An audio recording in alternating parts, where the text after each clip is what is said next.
Então tá, pessoal, iniciando mais um Cinemação e hoje especial, o Cinemação do Dia das Bruxas. E, agradecemos a presença de todos vocês, de todas, das equipes que estão participando da gincana, né? Em especial aqueles e aquelas que então conseguiram se fantasiar para esse momento, para deixar o momento mais animado, né? Peço desculpa que eu tô com a minha câmera fechada porque eu tô na internet no 4G. Então, a qualquer momento eu posso ir embora da reunião. Vou passar então a palavra para a colega Raquel, que a gente vai fazer então hoje essa mediação. Boa noite a todos, uma satisfação tê-los aqui, muito feliz pela participação de vocês. E hoje a gente vai falar sobre o folclore e sobre o Halloween, um pouquinho de cada, e vai passar uns curtas para vocês. Para vocês terem uma ideia, o folclore brasileiro ele contém diversas manifestações culturais e ela tem características conforme cada região. Por exemplo, né, algumas lendas aqui da nossa região sul, elas misturam então tradições de origem indígenas, africanas, europeias, e são usadas também, né, para explicar os costumes dos seres humanos de uma época e os comportamentos dos animais, né? E aí fica aquela coisa, até hoje a gente não sabe o que é verdade ou não. A gente vai apresentar agora algumas lendas do folclore brasileiro. Eu vou começar com a lenda do Saci Pererê. É um nome de origem tupi-guarani. O Saci Pererê é uma lenda brasileira que é representada por um menino negro que possui uma perna só. E ele fuma um cachimbo e usa uma carapuça vermelha. E essa carapuça que lhe dá os poderes mágicos. Ele é muito brincalhão e travesso. O Saci surge como um redemoinho e gosta de assustar as pessoas.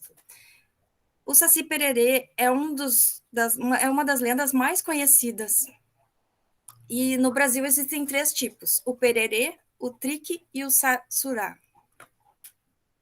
Outra lenda também é a lenda do Curupira, um personagem travesso do folclore brasileiro. O Curupira é a representação do menino com cabelos vermelhos e pés virados para trás. A origem do nome é tupi-guarani e significa corpo de menino. Ele é protetor da fauna e da flora. Ele assobia e deixa pegadas com seus pés virados. Seu principal objetivo é enganar os exploradores e destruidores da floresta. A lenda da mula sem cabeça.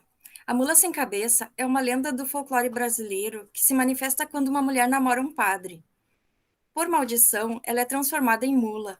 A personagem folclórica representa, de forma literal, uma mula sem cabeça e que solta fogo pelo pescoço, e assustando assim as pessoas e os animais.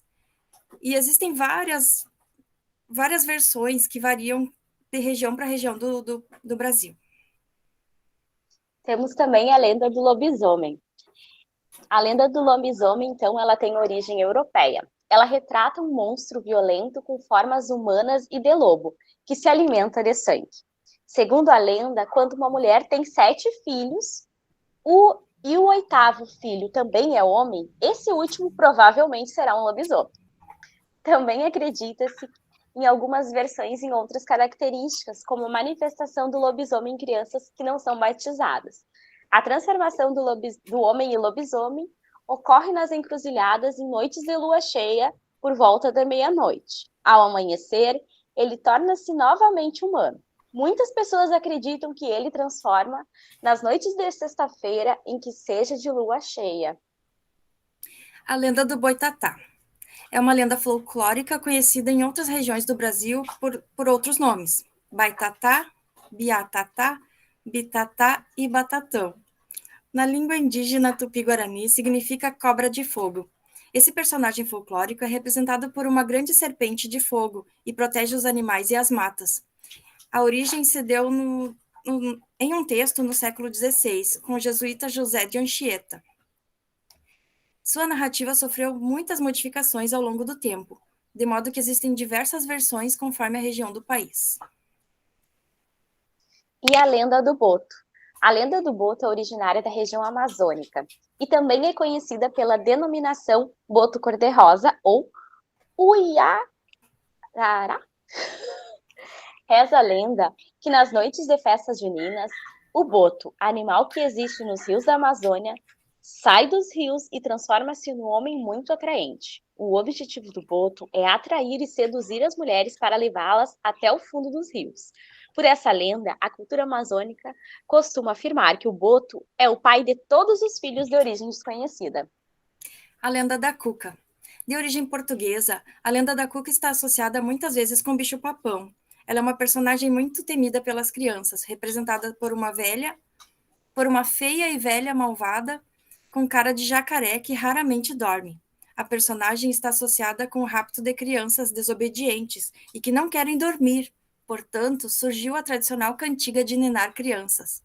Nana, neném, que a cuca vem pegar. E a lenda do negrinho do pastoreio. De origem afrocristã e pertencente ao folclore do sul do país, o negrinho do pastoreiro conta a história de um menino escravo que tinha um patrão maldoso. Quando foi pastorear os cavalos, acabou por perder um cavalo baio. Depois de ter sido violentamente agredido pelo fazendeiro e jogado num formigueiro, o negrinho do pastoreiro aparece sem marcas no corpo. Ele surge ao lado da Virgem Maria e montado no cavalo baio. Muitas vezes, as pessoas que perderam algum objeto acendem uma vela e pedem para o negrinho os ajudar a encontrar. Lenda da Iara. Conhecida como Iara ou Uiara, a lenda da mãe d'água, que é de origem tupi. Iara significa Senhora das Águas. Esta personagem é representada por uma sereia belíssima que atrai os pescadores com suas doces canções com a finalidade de matá-los. Antes de ser uma sereia, Iara era uma índia muito linda e inteligente, que despertava muita inveja, inclusive dos seus familiares, dos seus irmãos. Assim, para acabarem com o problema, seus irmãos resolveram matá-la. Mas é ela que os mata. E como punição, Iara é lançada no encontro do Rio Negro e Solimões, e a partir daí torna-se uma sereia com o objetivo de matar os homens. E agora, vamos falar um pouco sobre, então, o que é o Halloween. Qual a sua origem? Desde o século XVIII, historiadores apontaram para um antigo festival pagão ao falar da origem do Halloween. O festival celta de Cheyenne, termo que significa o fim do verão. O Cheyenne durava 3 dias e começava em 31 de outubro. Segundo acadêmicos, era uma homenagem ao Rei dos Mortos. No Brasil, a data é chamada de Dia das Bruxas e passa quase desapercebida entre as comemorações brasileiras. O Halloween, no Brasil, é comemorado dia 31 de outubro. No Brasil, um grande representante foi o Zé do Caixão. Então, a gente vai assistir agora um documentário em homenagem a ele, José Mojica, o famoso Zé do Caixão. O medo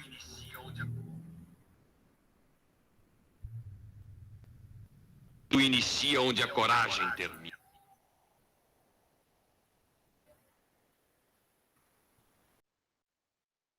O medo inicia onde a coragem termina. Eu sou filho de pai circense, né? Sou filho único. E como meu pai foi morar num cinema, porque minha mãe não queria que a gente vivesse aquela vida de andarilhos, de circo em circo, entende? Então, praticamente dos 4 aos 5 anos, eu tinha o privilégio de subir na cabine, assistir. Eu assistia com as crianças as fitas e me inspirei muito assim no Chaplin, porque eu via no Chaplin uma tristeza muito profunda nos olhos dele. E uma vez, porque lá dava sessões para homem e às vezes sessão para mulher, de fitas de documentários de doenças venéreas, já com aquela tristeza infinda que eu tinha dos olhos de Chaplin, misturando com as doenças venéreas no qual eles mostravam aqueles detalhes fantásticos. Eu acho que daí já marcou o terror dentro de mim e eu comecei a caminhar por esse caminho. O Mojica literalmente aprendeu a fazer cinema sozinho. Ele morava em Vila Anastácio, no subúrbio da Lapa. Começou a fazer cinema com 12, 13 anos de idade, em 8mm, sabe? Não teve aprendizado formal nenhum. Você vai me fazer muito e muito feliz.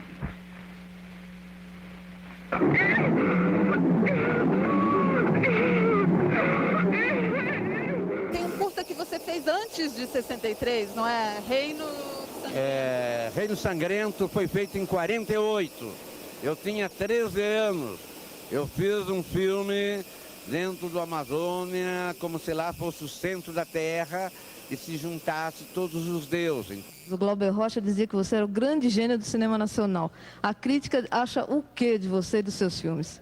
Não, eu não sou bem um gênio, não. Eu sou uma espécie uma espécie em extinção, certo? Eu sempre tive a crítica meio a meio, porque nós temos que manter o equilíbrio ecológico. Então eu tive sempre 50% ao meu favor e 50% contra. Quem é?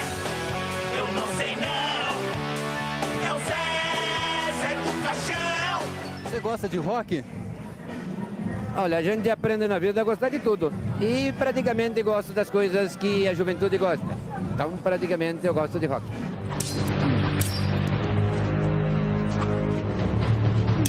Quando o Zé do Caixão luta contra o padre, como a cruz era muito grande, muito pesada, eu fiz esse painel que é um jeito de fixar, proteger o Mojica, né?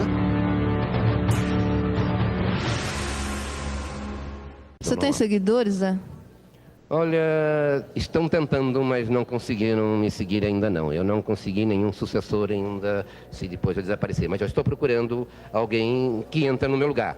Porque a pessoa tem que fazer o gênero terror não simplesmente por uma base comercial. Tem que fazer e gostar, senão não dá certo. Mojica não tem igual no cinema brasileiro. Ainda vão reconhecer ele devidamente. Estamos trabalhando para isso. Os homens de verdade jamais se entregam. Então aqui fica a minha despedida, né? Eu posso rogar aquela praguinha. Você, todos vocês, aqui vai a minha praga. Que os vermes que habitam seu corpo devore o seu cérebro e você continue em vida, sentindo todas as dores na carne.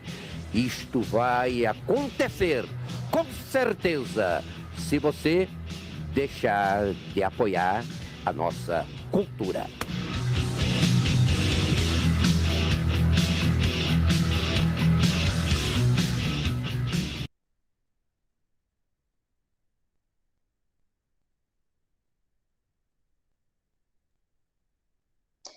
E agora nós veremos um curta para ser apreciado no Halloween. O curta Feliz Dia das Bruxas, um curta de terror produzido por Pedro Sá e Tânia Souza em 2016 e disponibilizado em 2017.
E agora convidamos os participantes que quiserem relatar alguma lenda, alguma história relacionada ao Dias das Bruxas, né, para compartilharem conosco.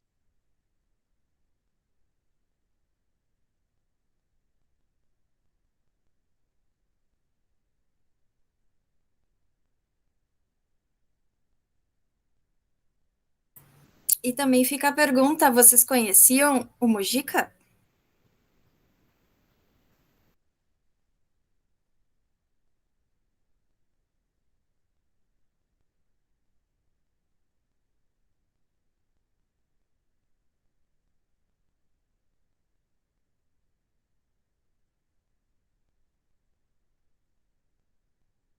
Olha, o It, a coisa, falou que o Guilherme tem uma lenda lá de Tupã.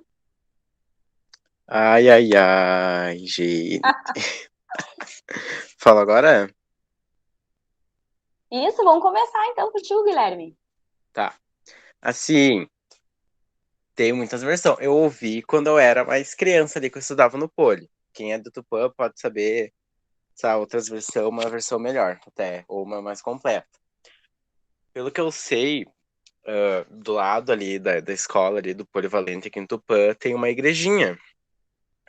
E na frente da igreja tem uma figueira, que é uma árvore centenária, tal, uma árvore enorme, sim, as raízes dela enorme, muito linda até. Dizem, pelo menos que eu ouvi falar quando eu era menor, que teve uma mulher que se casou com o noivo dela naquela igreja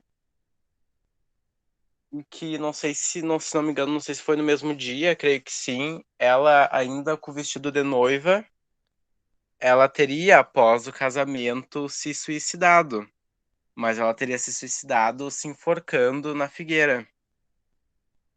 Daí conta lá as lendas, não sei se é bem isso, que se tu, à meia-noite, tiver ali na frente da igreja e tu der 13 voltas ao redor da árvore, tu consegue ver a noiva enforcada. Pelo que eu sei. Mas eu nunca tentei. Era isso. Se alguém souber outra versão aí, uma mais completa ou uma diferente também para ajudar. Mas pelo que eu sei, pelo que me contaram, é isso. Enquanto o pessoal se aquece, lembrando de alguma lenda para contar pra gente, eu não sei se vocês ouviram falar da lenda da loira do banheiro também. Tem várias versões, e se vocês procurarem no YouTube, inclusive tem curtas feitos da loira do banheiro, e também sobre os emparedados. E aí a gente começa a pensar, o que se tornam as lendas? São histórias que as pessoas contam, e dependendo do objetivo, né? Por exemplo, a história da Cuca, como a gente comentou, para as crianças se comportarem, serem obedientes. E também por que sempre o mato tinha os bichos para as crianças, porque antigamente, como moravam mais no interior, eles inventavam essas histórias para as crianças não saírem de casa e serem obedientes, né, e tudo mais. E eu queria saber a opinião de vocês, o que vocês acham disso? Vocês acham que é interessante inventar essas histórias para as crianças? Ou vocês preferem que fale a verdade? Não sei. Não sei a geração de vocês, como é que vocês pensam. Podem abrir o microfone se não quiserem abrir a câmera. Pode falar, Iti.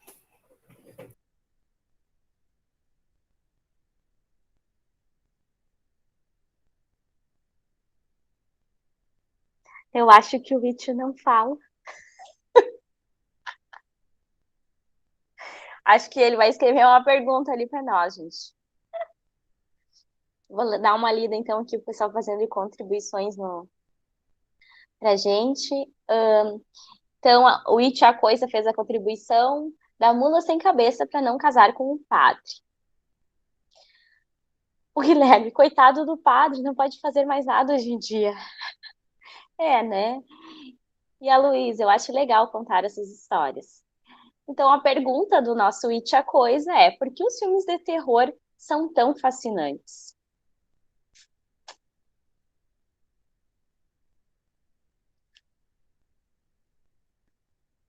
Quem tem essa resposta?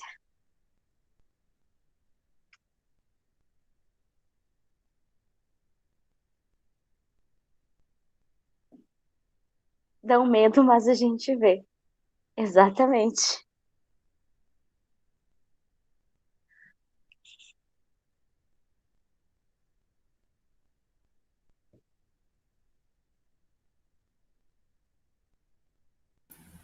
A Luísa pode falar.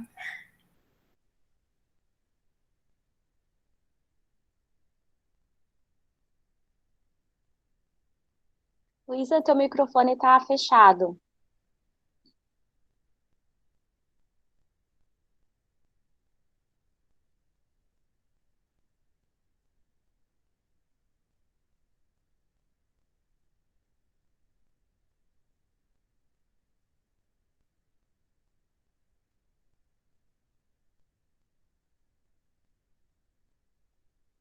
A Luísa trouxe ali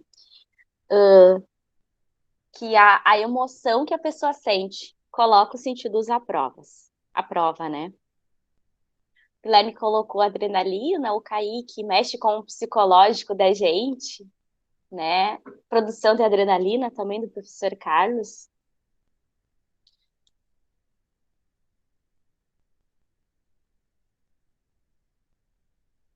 Com a nossa imaginação, exato, são algumas questões, né, para a gente pensar, porque a gente tem medo, mas a gente gosta de olhar, né? E quando eu olho, eu gosto de olhar de dia ou com alguém junto. Eu não olho de noite sozinho. Porque depois qualquer barulhinho que dá aqui em casa, eu fico com medo.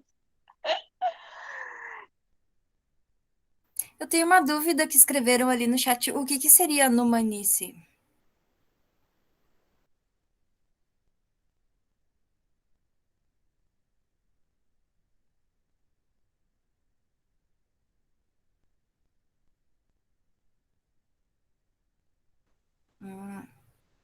Eu não sei se alguém ninguém quer contar uma história. Vocês preferem que a gente passe mais um curta para a gente refletir depois sobre?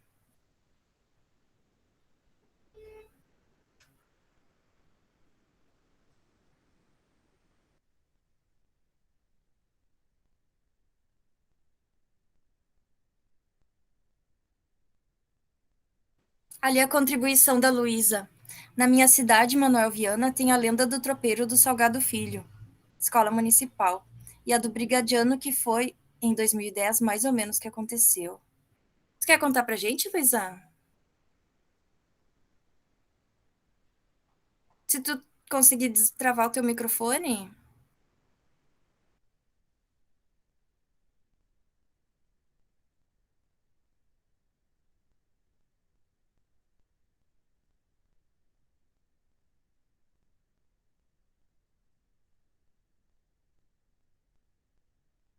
Claro, pode digitar, a gente lê pra ti. Enquanto a Luísa escreve ali para nós essa lenda, deixa eu ver, eu tinha visto que alguém escreveu aqui no chat do que a gente tem medo, né? Eu ia falar que eu tô com medo do It a Coisa tá aqui com a gente. Quando eu vi, eu já fiquei com medo. Vamos começar com isso, né, gente? Olha só. Tão real, né? Aqueles dentinhos. Ai. Recém saído de um bueiro aqui de Santa Maria, porque não sei se vocês viram, estão roubando as tampas do bueiro aqui de Santa Maria, né? E a prefeitura fez uma propaganda com o It no bueiro, dizendo pro pessoal parar de roubar as tampas. Fecha parênteses, vamos voltar aqui. Hack, tu lê a história da Luísa? Sim. A história do tropeiro é um homem que, da época, que só tinha gado e carroça. O tropeiro é um homem da época que só havia gado e carroças e ele morreu de uma forma desconhecida, mas a princípio a escola foi erguida sobre um antigo cemitério e ele seria um espírito. Gente, que medo. Tem mais ali, Raquel. Em dias de chuva forte, em meio aos aos trovões, se ouve o tropeiro perambular pelos corredores, com as correntes arrastando. Dizem que as correntes são de seu espírito tentando sair do terreno, mas o fato da escola ter sido erguida não permite. Muitas histórias, né, falam a esse respeito dos cemitérios que foram cemitérios antigos, né? Uma merendeira famosa, Jocelyne, trabalhava na cozinha. Passou atrás dela um homem desconhecido. Ela disse que o rosto era bonito na hora, mas só lembrava de um vulto. Essa é a história do Brigadiano. Sua farda, datada da época de 1990 ou menos. Ela saiu perguntando se a diretora falou com o Brigadiano, mas ninguém havia visto ele. Só a merendeira tinha visto o Brigadiano, é isso, né, Luísa? E vocês acreditam nessas coisas? Vocês acham que é a imaginação da pessoa ou realmente pode acontecer?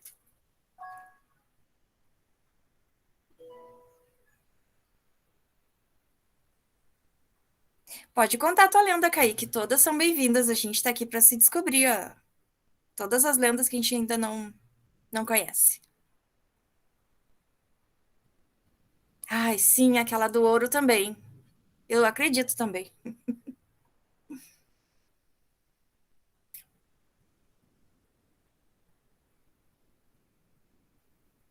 Verdade, dizem que enterram o ouro no campo e os espíritos vêm em sonho chamar as pessoas para reclamar. Eu conheço gente que tem medo de dormir sozinho para fora porque tem espírito lá. E aí eu não consegui falar para a pessoa ainda que talvez seja isso, mas talvez não seja.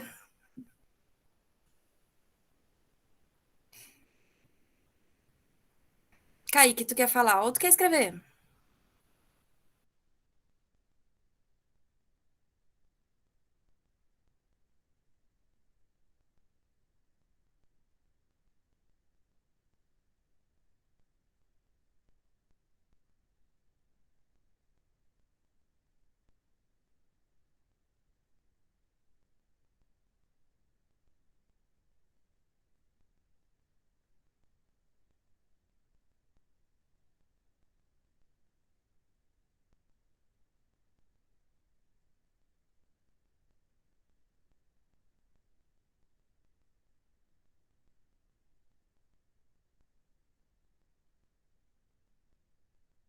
Quem sabe tu fala então, Kaique, pra gente. A gente tá curioso agora.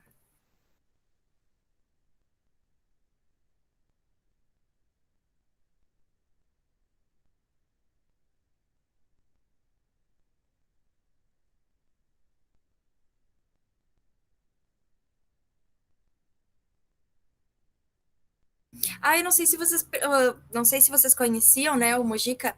Todo o episódio dele, ele sempre lançava uma maldição no final. E era uma coisa muito interessante que realmente naquela época a gente sentia bastante medo. Eu tinha medo das unhas. A Rê colocou ali das unhas, tinha medo das unhas.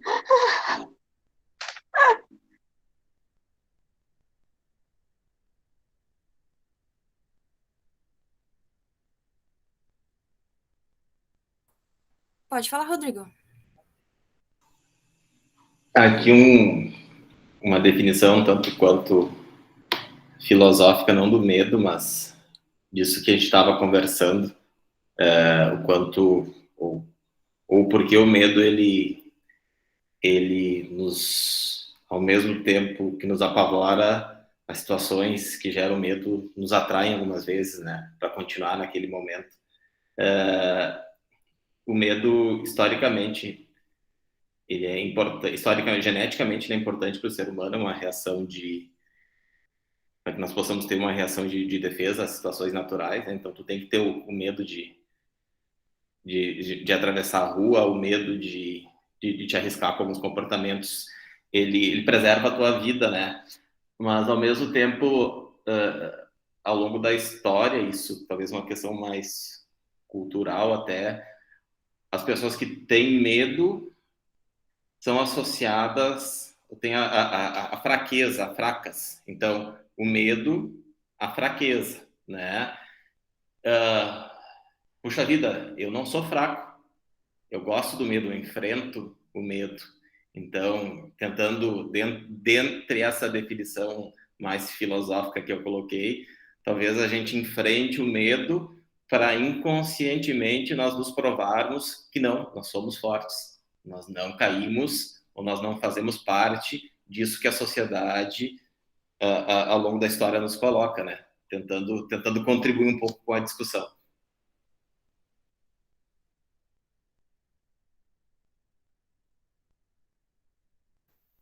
Gente, o Kaique mandou a história ali, vamos ver se eu consigo ler a contento.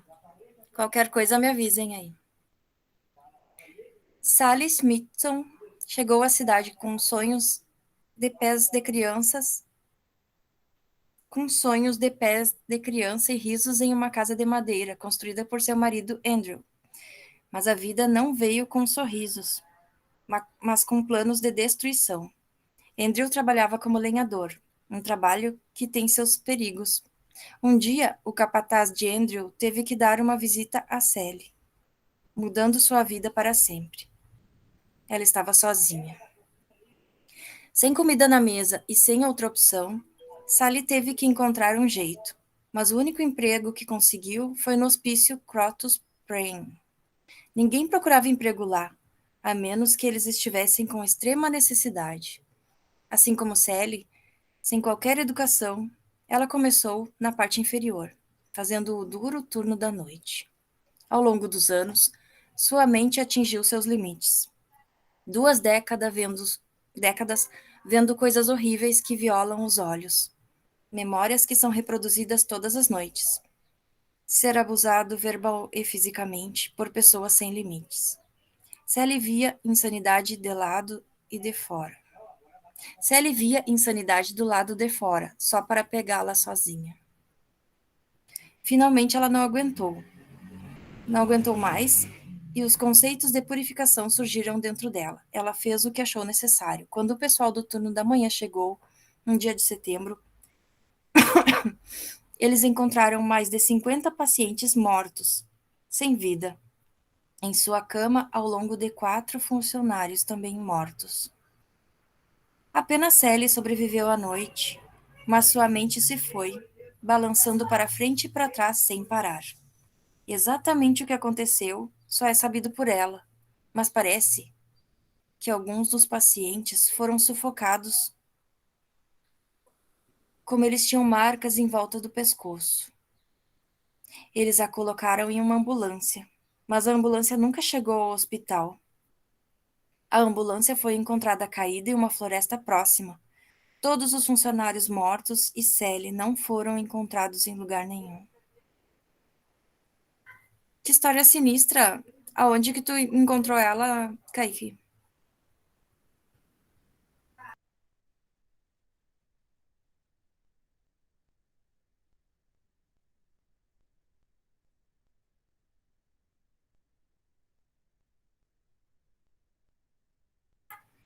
Ah, interessante. Um jogo. Isso é uma coisa bastante interessante, que os jogos influenciam em todas as áreas, né? Como antigamente, tu não pode jogar. Eu acho que tu jogando 1 hora por dia no máximo, não viver para jogar, mas jogar de vez em quando é interessante, que a gente aprende algumas coisas também, né?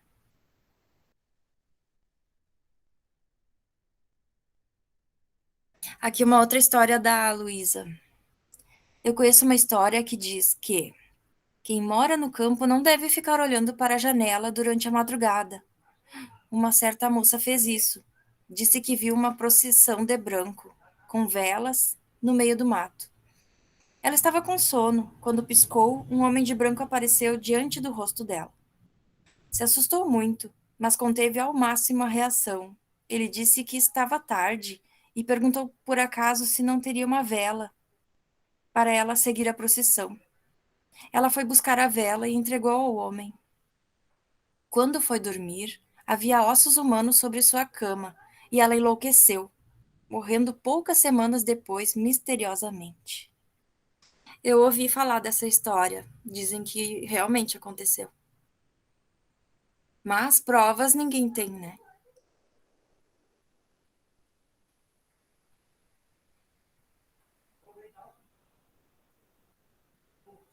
É isso aí, pessoal. Muito obrigada pelas contribuições. Mais alguém quer falar alguma coisa antes que a gente passe para a próxima fase do nosso encontro?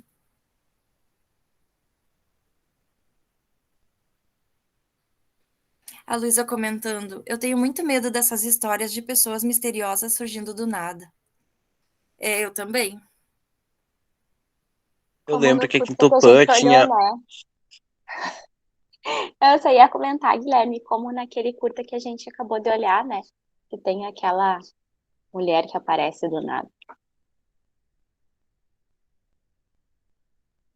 Não, eu ia comentar que eu lembrava que em Tupã tinha a Lenda da Capela, só que eu não lembro qual era, como é que era.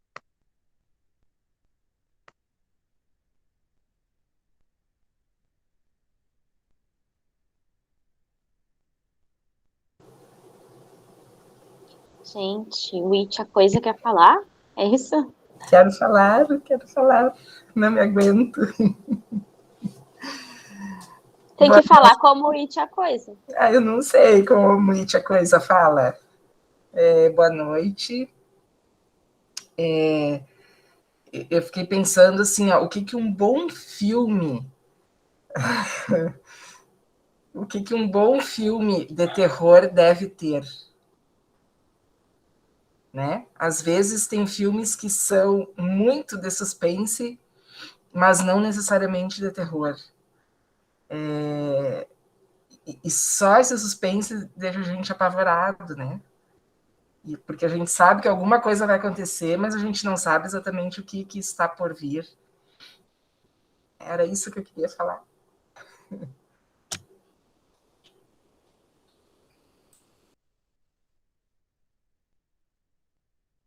E também, né, quando a gente olha um filme que tem um final totalmente surpreendente, né, que foge totalmente do óbvio, né.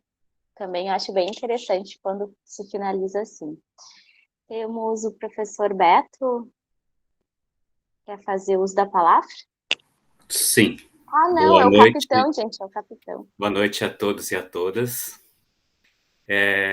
Pessoal, só para justificar a minha fantasia, o nome dela é o que tinha.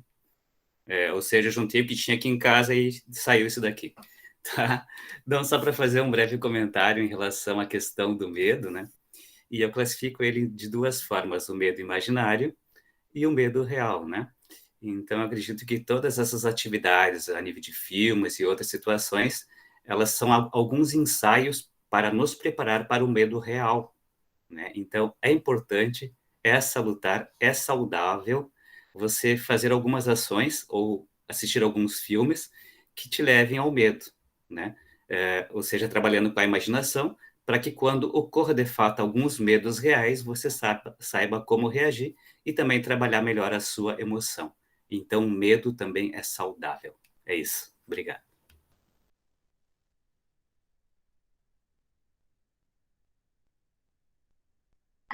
Ai, nós tivemos várias interpretações aqui da fantasia do professor Beto no chat. Muito bem, gente. A Luísa traz a questão do medo, é saudável, né? Como o Rodrigo tinha comentado, né? Sem o medo de tu atravessar a rua. Porque tu sabe que se tu não ter cuidado, aquilo pode ter algum risco, né? De ser atropelado e se machucar, né? Então, em momentos é necessário. Né? Acho que é por aí. Eu acho que tem outra coisa importante também, que é como a criança lida com esse medo. Pensando nos meus medos de criança, né? Como o medo faz parte da infância, e talvez o diretor seja a pessoa mais adequada para falar sobre isso, né? Mas a criança, ela brinca, cria, imagina, inventa, né? Então, eu acho que nessas invenções, nessas imaginações, nessas brincadeiras de criança, e também imaginar as coisas, né, que não são daqui desse plano, isso também ajuda, de certa forma, ela no seu desenvolvimento, né? Porque quando a gente era criança, a gente imaginava muito mais, a gente era mais criativo. Depois a gente vai perdendo um pouquinho, né? Por exemplo, acreditar em Papai Noel, acreditar em Coelhinho de Páscoa, né? Acho que a gente era até mais feliz, assim, na inocência e acreditar que essas personagens existiam, né?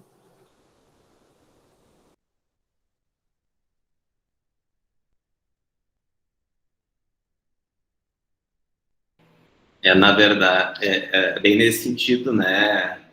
E tinha coisa barra Rejane. O medo, ele é uma construção social, né? E a nossa família é um recorte da sociedade, é ali que a gente aprende, através de quem nos criou, pai, mãe, tio, avô, primo, os piores, os mais perversos medos ou não, né? É ali que se desenvolvem as chamadas fobias, que daqui a pouco a gente não entende porque a gente não consegue, sei lá, entrar no elevador, ver determinado bicho, falar em público. É ali que começa tudo, né? Então, e por isso a importância nessa fase que tu cita, né? Citou a questão da fantasia que a criança tem, né? Que é importantíssima, e o medo, de certa forma, quanto construção social, ele vem podando essas fantasias, né? Podando, e aí daqui a pouco a gente se depara, enquanto adulto, sem fantasia, sem devaneio, sem sonhos, né? E aí a gente está perdido. Se isso acontece, né? E por muitas vezes acontece sem a gente perceber, né? Quando a gente vê, a gente já está...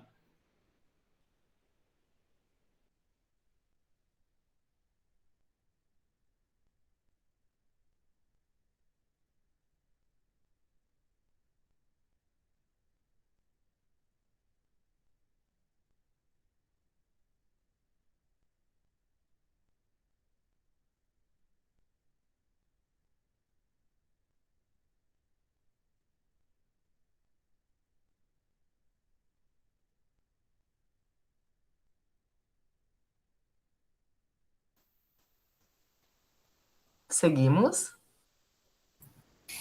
Gente, vamos passar para a segunda parte do nosso encontro, então, porque já está quase na hora do fim.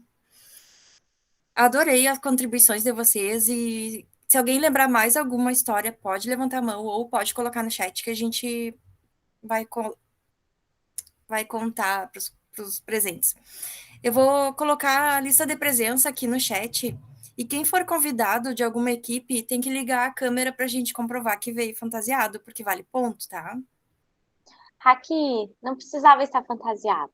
Só Não, ter botar vindo. no MAC não vale. Botar no MAC não. Só ter vindo. Não, não precisa. Ah, então tá. Não, só ter vindo. Ligou a câmera? Pessoal, e antes, né, de vocês saírem, vamos fazer uma foto para a gente registrar, né, esse momento ímpar. Aí não sei o pessoal da nossa equipe que consegue fazer. Aí avisem que eu vou ligar minha câmera antes que eu vá embora. Por causa da Nós internet. combinamos que não precisava vir fantasiado, só para deixar claro. Que só trazer um visitante e estar presente aqui valeria, né? Olha, eu até tenho uma máscara aqui, mas eu não vou saber onde é que tá. Nem todo mundo tinha tempo para se preparar. Tá, gente, então vamos todo mundo abrir as câmeras, quem quiser, né? Quem quiser abrir a câmera pra gente fazer uma foto. Quem faz a foto? Eu vou sorrir aqui, gente.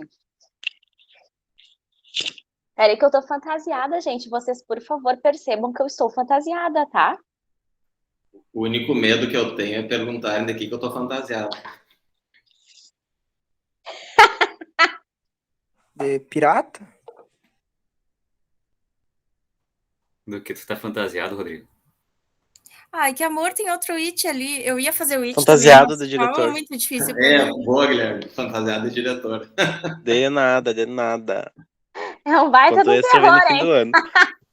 Onde tem Iti? Oh. Ah, Brenda! Yeah, tamo junto! Que legal. O ano que vem nós vamos fazer uma festa de Halloween presencial, né? Gente, segura aí que eu tô tentando tirar o print aqui só um pouquinho.